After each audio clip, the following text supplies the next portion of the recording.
దేవునికి వందనాలు. పాస్టర్ సార్‌కి వందనాలు. నాకు ఈ అవకాశం దయచేసిన దేవాది దేవునికి వందనాలు. మీ అందరికీ నా వందనాలు. లూకా సువార్త 23వ అధ్యాయము 39-43 వచనాలు చదువుకుందాం. వ్రేలాడవేయబడిన ఆ నేరస్తులలో ఒకడు ఆయనను దూషించుచు, నీవు క్రీస్తువు గదా, నిన్ను నీవు రక్షించుకొనుము, మమ్మును కూడా రక్షించుమని చెప్పెను. అయితే రెండవ వాడు వానిని గద్దించి, నీవు అదే శిక్షావిధిలో ఉన్నావు గనుక దేవునికి భయపడవా? మనకైతే ఇది న్యాయమే. మనము చేసిన వాటికి తగిన ఫలము పొందుచున్నాము గాని ఈయన ఏ తప్పిదము చేయలేదని చెప్పి ఆయనను చూసి, యేసు, నీవు నీ రాజ్యంలోనికి వచ్చినప్పుడు నన్ను జ్ఞాపకం చేసుకొనమనెను. అందుకు ఆయన వానితో, నేడు నీవు నాతో కూడా పరదేశిలో ఉందుమని నిశ్చయముగా నీతో చెప్పుచున్నానెను. దేవుడు ఇచ్చిన వాక్యం దీవించి ఆశీర్వదించును గాక. దేవునికి స్తోత్రం కలుగును గాక. సమయం ఇచ్చిన సేవకునికి వందనాలు. చేరి వచ్చిన మీ అందరికీ కూడా వందనాలు. మరి ఇంతవరకు దేవుని సేవకుని ద్వారా సిలువలో పలికిన 7 మాటల్లో మొదటి మాటను మనము మరి ఇంతవరకు కూడా విన్నాము. మరి రెండో మాటను మాట్లాడడానికి కూడా దేవుడు నాకు చేసిన సహాయాన్ని బట్టి కూడా దేవునికి మహిమ కలుగును గాక. మీరు, నేను, మనమందరం కూడా చక్కగా ఆయన మాటలను విని వాక్యానుసారంగా మనము ముందుకు నడుచుకుందాం. కలువరి సిలువలో మరి యేసయ్యతో పాటు 2 దొంగలు కూడా సిలువ వేయబడినారు. 39వ వచనంలో వేలాడవేయబడిన ఆ నేరస్తులలో ఒకడు ఆయనను దూషించుచు, నీవు క్రీస్తువు గదా, నిన్ను నీవు రక్షించుకొనుమని చెప్పెను. మరి మొదటి దొంగ, నువ్వు క్రీస్తువు కదా, నిన్ను నువ్వు రక్షించుకొని మమ్మల్ని కూడా రక్షించుమన్నాడు. అక్కడ మొదటి దొంగ యేసు ప్రభుని దూషిస్తున్నాడు అన్నమాట. ఆయన మానవుడిగా ఈ లోకానికి వచ్చినది ఆయన రక్షించలేక కాదు, కానీ లోకమంతటిని, లోకంలో నశించిపోతున్న పాపులను, చీకటిలో ఉన్న వారిని రక్షించుటకు ఈ లోకానికి ఆయన వచ్చాడు. కాబట్టి ఆయన దూషించినంత మాత్రాన మరి యేసు ప్రభు అక్కడ చేయలేక కాదు, కానీ ఆయన నెరవేర్చాల్సిన సమయము, ఆయన నెరవేర్చాల్సిన కార్యము కోసము ఆయన మౌనంగా ఉన్నాడు. వదకు తేయబడిన గొర్రె పిల్ల వలె ఒక గొర్రెను వదియడానికి తీసుకెళ్ళినప్పుడు గొర్రె ఏ విధంగా మౌనంగా ఉంటుందో, మరి యేసయ్య కూడా ఈ లోక పాపముల కోసము ఆయన మౌనం వహించినాడు. కాబట్టి మొదటి దొంగ యేసయ్యను దూషించినాడు. అదేవిధంగా నిన్ను నీవు రక్షించుకొనుము, మమ్మను కూడా రక్షించమని చెప్పాను 40వ వచనంలో. అయితే రెండవ వాడు వానిని గద్దించి, నీవు అదే శిక్ష విధిలో ఉన్నావు గనుక దేవునికి భయపడవా? మనకైతే ఇది న్యాయమే, మనము చేసిన వాటికి తగిన ఫలము పొందుతున్నాము కానీ ఈయన ఏ తప్పిదమును చేయలేదని చెప్పి మరి రెండవ దొంగ మొదటి దొంగని గద్దిస్తున్నాడు. మనకైతే ఇది న్యాయమే, మనము చేసిన వాటికి తగిన ఫలము పొందుతున్నాము కానీ ఈయన ఏ తప్పిదము చేయలేదని చెప్పి ఆయనను చూచి, యేసు, నీవు నీ రాజ్యంలోనికి వచ్చినప్పుడు నన్ను జ్ఞాపకము చేసుకోనమనేను. యేసయ్య, నీ రాజ్యంలోకి నన్ను చేర్చుకో అనగానే యేసయ్య చేర్చుకుంటాడా? చేర్చుకోడు. ఇక్కడ కొన్ని విషయాలు మనం ధ్యానిద్దాము. ఇక్కడ పరదేశు అనే ప్రత్యేక పదము కనబడుచుంది మనకి. పరదేశ్ అనగా నెమ్మది ఉండే స్థలం. అది ఎవరైతే యేసయ్యను నిజముగా ఆయన నమ్ముకొని ఉంటారో, ఆయన కోసం బ్రతికి ఉంటారో, వారి కోసము ఆ యొక్క పరదేశ్ అనబడిన స్థలం ఏర్పడింది. యేసయ్య ఏర్పాటు చేసిన స్థలం అది. ఆ పరదేశుకి వెళ్ళడానికి ఆయన ఆ యొక్క రెండవ దొంగ, అయ్యా, నీవు నీ రాజ్యంలోనికి వచ్చినప్పుడు నన్ను జ్ఞాపకం చేసుకొనమనగానే ఆయన యేసయ్య ఏమంటాడు? నేడు నీవు నాతో కూడా పరదేశులో ఉందువని నిశ్చయంగా నీతో చెప్పుచున్నాను. ఖచ్చితంగా చెప్తున్నానయ్యా, నీవు నాతో కూడా పరదేశులో ఉంటావని. అయితే ఎందు నిమిత్తము మరి యేసయ్య నీవు నిశ్చయంగా నాతో కూడా పరదేశంలో ఉండు అని చెప్పాడు. ఆయన కలువరి శిలువలో దేవుని భయం కలిగినందుకేనా? ఇంకక్కడ నా భయంను కలిగి ఉన్నాడు కాబట్టే నేను ఎమ్మడే ఆయనకి పరదేశం ఇస్తానని చెప్పాడా? అది కాదు. ముందు కొన్ని కారణాలు మనము చదువుకుందాం. లూకా సువార్త 23వ అధ్యాయము 40వ వచనం చదువుకుందాం.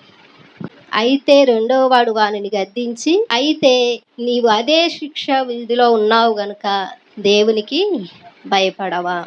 మొదటి దొంగని మరి రెండవ దొంగ గద్దిస్తున్నాడు. ఈ శిక్ష మనకు సరిపోయిందే, నువ్వు దేవునికి భయపడవా అని.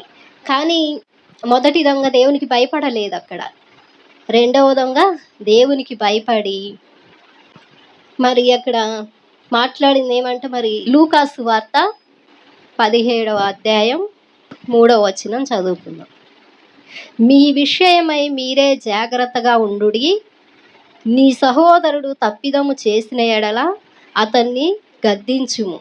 అతడు మారు మనసు పొందిన ఎడల అతన్ని క్షమించుము. అతడు ఒక దినమున 7 మారులు నీ ఎడల తప్పిదం చేసి 7 మారులు నీ వైపు తిరిగి మారు మనసు పొందిన ఎడల అతన్ని క్షమింపవలెను. సహోదరిలో కావచ్చు, సహోదరులో కావచ్చు, ఎవరైనా ఒక తప్పు చేసినప్పుడు వారిని మనము మన కళ్ళకి కనిపించినప్పుడు వారిని ఖచ్చితంగా మనము గద్దించాల. నేను చెప్పే మాటలు కొంచెం జాగ్రత్తగా వినండి. ఎందుకంటే ఒక్కొక్క మాట దేవుడు ఒక్కొక్క విధముగా దేవుడు మనతో మాట్లాడతాడు. ఎందుకంటే ప్రతిసారి కూడా దేవుడు వేరువేరుగా మనకి కావలసిన మాటలు దేవుడు మాట్లాడుతుంటాడు.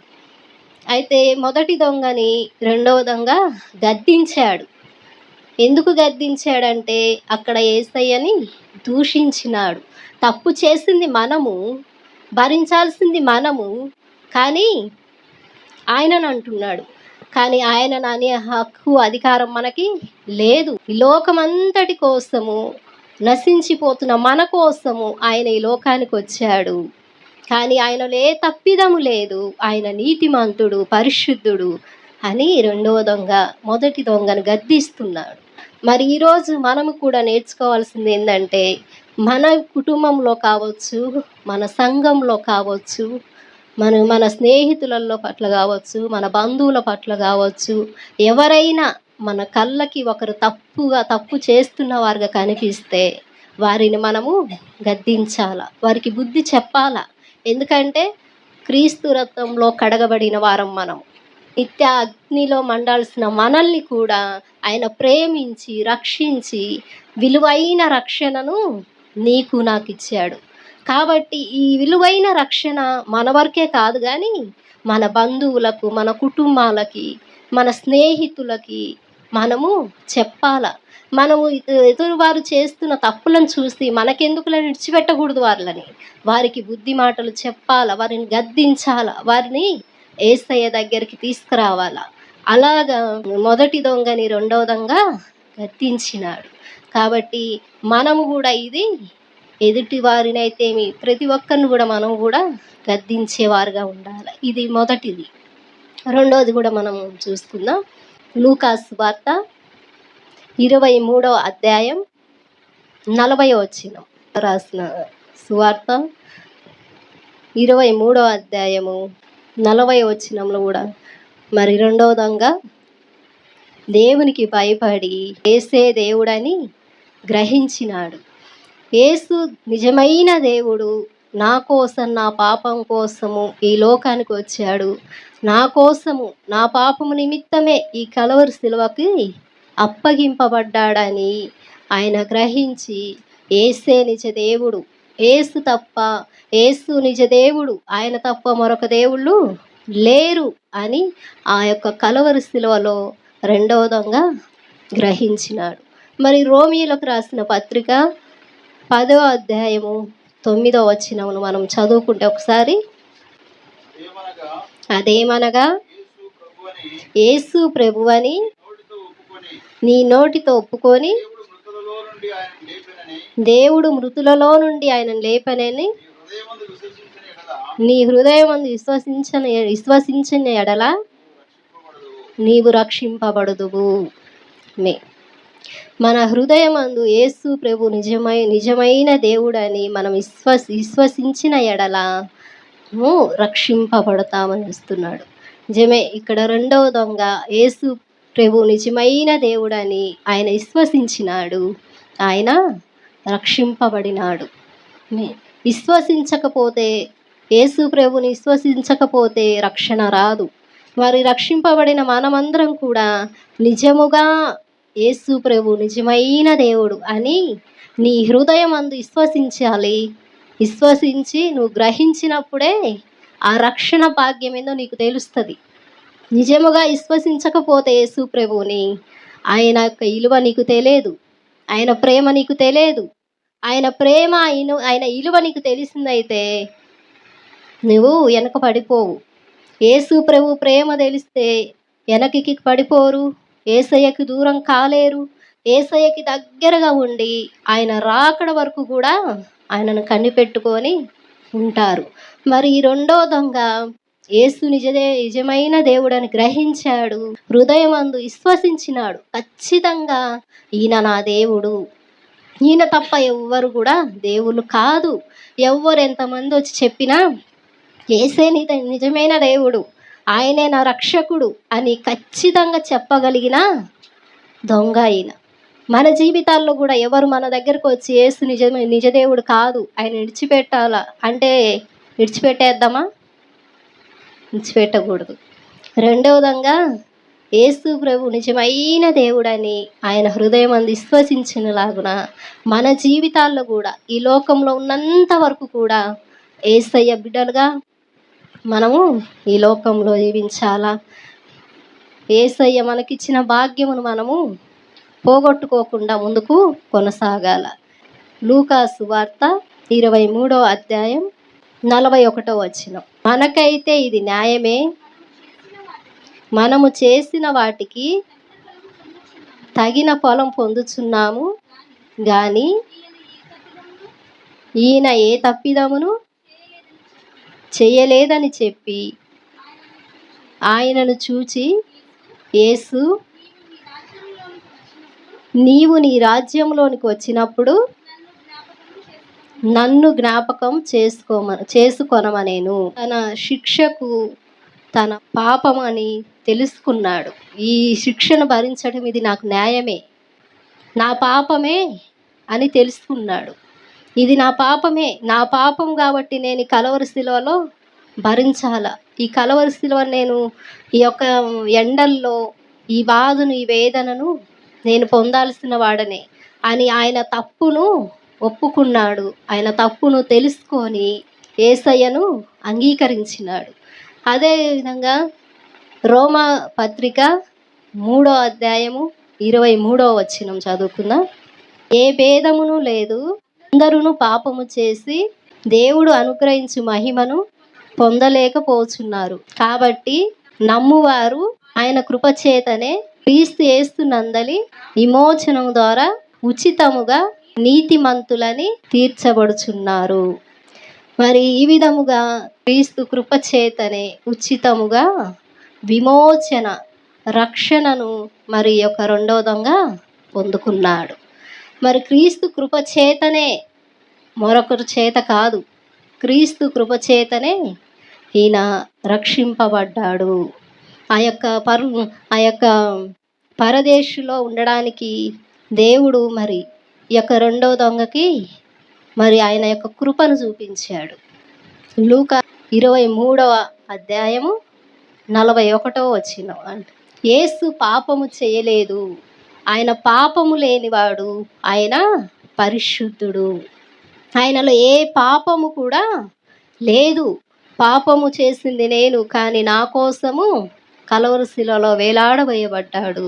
ఆయన తలకి ముళ్ళ కిరీటం పెట్టబడింది, ఆయన చేతులకి కాళ్ళకు మేకులు కుచ్చబడ్డాయి, ఆయన వీపుపై 39 కొరడా దెబ్బలు భరించినాడు. పాపము చేసింది నేను, కానీ యేసయ్య ఏ పాపము చేయలేదు, ఆయన పరిశుద్ధుడు అని ఆయన నోట ఒప్పుకున్నాడు. మన నోట కూడా యేసయ్యను ఒప్పుకోవాలా. ఎక్కడైనా కానీ నువ్వెవరు, ఎక్కడ ఏమని అడిగితే నేను యేసయ్య బిడ్డను, అని ఖచ్చితంగా చెప్పేవారుగా మనము ఆ ధైర్యం కలిగి మనం ఉండాల. మరి ఇక్కడ రెండవ దొంగ ధైర్యం కలిగి చెప్తున్నాడు. యేసు పాపము చేయలేదని చెప్తున్నాడు. ఆయన నోట ఒప్పుకుంటున్నాడు. రెండవ దొంగ చెప్పిన రీతిగా మన నోట కూడా యేసు ప్రభుని ఖచ్చితంగా మనం ఒప్పుకోవాల. మనుషులకు భయపడకూడదు. మనం భయపడాల్సింది యేసయ్యకు మాత్రమే మనం భయపడాలి. యేసయ్యకి మనం భయపడిన ఆయన మనల్ని తల ఎత్తేవారుగానే ఉంచుతాడు, కానీ తల దించుకునేవారుగా మనల్ని ఉంచాడు ఆయన. కాబట్టి ఆయనకి మహిమకరంగా మనము జీవించాల. అదేవిధంగా మరి హెబ్రీయులకు రాసిన పత్రిక 7వ అధ్యాయము 26వ వచనం చదువుకుందాం. పవిత్రుడును నిర్దోషియు నిష్కల్మషును పాపులలో చేరక ప్రత్యేకంగా ఉన్నవాడును ఆకాశ మండలం కంటే కిలెచ్చైన వాడును ఈ ప్రధాన యాజకుడు మనకు సరిపోయినవాడు. ఎవరు ఆ ప్రధాన యాజకుడు? ప్రభువైన యేసుక్రీస్తు. ఆ ప్రభువైన యేసుక్రీస్తు మనకు ప్రధాన యాజకుడిగా ఉన్నాడు. ఆ ప్రధాన యాజకుని కలిగిన మనము ఎప్పుడు బాధపడేవారుగా, కృంగిపోయేవారుగా, మా బ్రతుకులు ఎందుకు, మా జీవితం ఎందుకు, ఇంకా మాకు చిన్న కష్టం వచ్చేరకు మనము చాలా కృంగిపోతాము. ఇంకా మా బ్రతుకెందుకు, ఎవరున్నారు మాకు? ఎవ్వరు లేకున్నా ప్రధాన యాజకుడు మనకున్నాడు. ఆ ప్రధాన యాజకుని బట్టి ధైర్యంగా ఉండాలి. మనం ఎప్పుడు కూడా మన ముఖాలలో నిరాశ ఉండకూడదు. నువ్వు నిరాశగా ఉన్నావంటే ప్రధాన యాజకుని దుఃఖపరిచినట్టే. ఆ ప్రధాన యాజకుని నువ్వు మరొకసారి సిలువ వేసినట్టే. సిలువ వేయకూడదు. ఆయన సిలువ వేయబడిండు కదా నీ కోసం, నా కోసం. ఆయన పరిశుద్ధ రక్తం చేత మనం కడగబడినాం కదా, మనం ఎందుకు బాధపడాలా? ప్రధాన యాజకుడు నా పక్షమునున్నాడు, నాకు విరోధి ఎవడు? ఎవ్వరు నన్ను ఏం చేయలేరు. ప్రతి సమస్యను ఆయన తీర్చగలిగిన శక్తివంతుడు. ఆ శక్తివంతుని కలిగి ముందుకు కొనసాగాల. ప్రధాన యాజకుడు అంటే యేసయ్య నా పక్షానున్నాడు, నా భర్తను మార్చగలడు, నా కుటుంబాన్ని మార్చగలడు, నా సమస్యను మార్చగలడు, వాటి నుండి విడిపించగలడని ఒక ధైర్యం కలిగి ఉండాల. ప్రధాన యాజకుడు నాతో ఉన్నాడని. అదేవిధంగా యాకోబు పత్రిక 1వ అధ్యాయము 27వ వచనమును చదువుకుందాం. తండ్రి అయిన దేవుని ఎదుట పవిత్రమును నిష్కలంకమైన భక్తి ఏదనగా దిక్కులేని పిల్లలను, విధవరాళ్లను వారి ఇబ్బందుల్లో పరామర్శించుటయు, ఇహలోక మాలిన్యము తనకంటకుండా కాపాడుకొనుటయే. ఈ లోక సంబంధమైన వాటిపై మన మనసు పెట్టకుండా మనము ప్రభువైన యేసునందు విశ్వాసం ఉంచుతూ ఈ లోకంలో మనం ముందుకు కొనసాగాల. తండ్రి లేని పిల్లల పట్ల, విధవరాల పట్ల మనము న్యాయం చేసేవారుగా ఉండాల. లోకంలో ఉన్న మనల్ని రక్షించినాడు. ఎలా రక్షింపబడ్డామంటే మన కోసము ఆయన కల్వరి సిలువకు అప్పగింపబడ్డాడు. మనల్ని ఎవరైనా రక్షిస్తారా? మన కుటుంబం రక్షిస్తుందా? మన తల్లిదండ్రులు రక్షిస్తారా? ఏదైనా ఆపద వచ్చిందంటే ఎవరు మన వెనకిడికి రారు. కానీ అంత విలువైన రక్షణ యేసయ్య మనకిచ్చాడు. కాబట్టి ఈ లోకంలో ఆయనకు మహిమకరంగా మనం ఉంటూ తల్లిదండ్రులు లేని బిడ్డల పట్ల అయితేమి, విధవరాల పట్ల అయితేమి న్యాయం తీర్చేవారుగా మనము ఉండాల. లూకాసు వార్త 23వ అధ్యాయము 40వ వచనం. ఈ రెండవ దొంగ యేసు తిరిగి మళ్ళీ వస్తాడని నమ్మాడు. అయితే ఇక్కడ అందరం కూడా యేసయ్యను నమ్ముకున్న వారమే. మనందరికీ ఇప్పుడు వచ్చిన వారందరికీ యేసయ్య తిరిగి మళ్ళీ వస్తాడని నమ్ముచున్నారా? ఖచ్చితంగా. దేవునికి స్తోత్రం. మనము మరి ఈ యొక్క రెండవ దొంగ కూడా యేసయ్య తిరిగి మళ్ళీ వస్తాడని ఖచ్చితంగా నమ్ముతున్నాడు కాబట్టే మరి ఆ మాట చెప్పగలుగుతున్నాడు. మన జీవితంలో కూడా యేసయ్య తిరిగి వస్తాడని నమ్మాలా. నమ్ముతున్నంత మాత్రం కాదు, వచ్చే ప్రతి శ్రమలలో ఓర్పు కలిగి ఉండాల, విశ్వాసం కలిగి ఉండాల, నిరీక్షణ కలిగి ఉండాల. అయితే వీటన్నిటికంటే ముందుగా దేవునితో సహవాసం చేయాల. దేవునితో సహవాసం చేయకపోతే నువ్వు ఆయన రాకడికి నువ్వు ఎదురు చూడలేవు. దేవునితో సహవాసం చేస్తున్నప్పుడు మరి వచ్చే ప్రతి సమస్యల నుండి, ప్రతి శోధల నుండి విడిపింపబడి దేవుని కోసం బ్రతకగలుగుతావు. అలాగా మరి యేసు తిరిగి వస్తాడని రెండో దొంగ నమ్మాడు. అయితే మత్తయి సువార్త 16వ అధ్యాయము 27వ వచనం చదువుకుందాం. మనుష్య కుమారుడు తన తండ్రి మహిమ గలవాడై తన దూతలతో కూడా రాబోచున్నాడు. అప్పుడు ఆయన ఎవరి క్రియల చొప్పున వానికి ఫలమిచ్చును.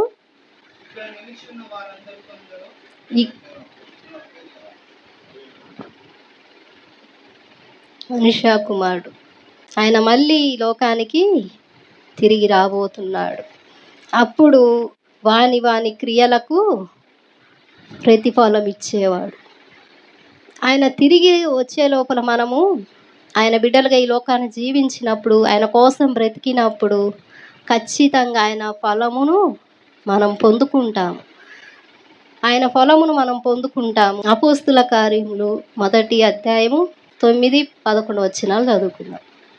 ఈ మాటలు చెప్పి వారు చూచుచుండగా ఆయన ఆరోహణమాయెను. అప్పుడు వారు కనులకు కనబడకుండా ఒక మేఘము ఆయనను కొనిపోయెను. మరి ఆయన శిష్యులు ఉన్నారు. ఆయన కొనిపోబడ్డాడు. ఆయన తిరిగి మళ్ళీ లోకానికి రాబోతాడు. ఆయన తిరిగి లోకానికి వచ్చినప్పుడు ఆయన నమ్ముకున్న బిడ్డలందరినీ కూడా ఆయన తీసుకెళ్తాడు. కాబట్టి మన జీవితంలో కూడా మొదటి దొంగ యేసయ్యను దూషించాడు, వెనక్కి పడిపోయాడు. కానీ రెండవ దొంగ కలవరి శిలువలో దేవుని భయము కలిగి ఉన్నాడు. దేవుని భయము కలిగి మొదటి దొంగను గద్దించాడు. రెండవది యేసు దేవుడని గ్రహించినాడు. మూడవది తన శిక్షకు తన పాపమని తెలుసుకున్నాడు. నాలుగవది యేసు పాపము చేయలేదని చెప్పి ఒప్పుకున్నాడు. ఐదవది యేసు తిరిగి మళ్ళీ వస్తాడని నమ్ముతున్నాడు.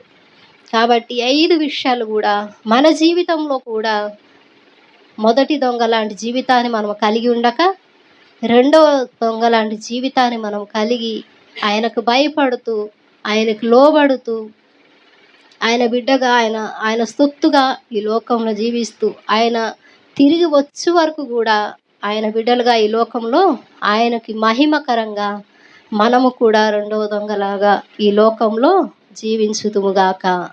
ఆమేన్.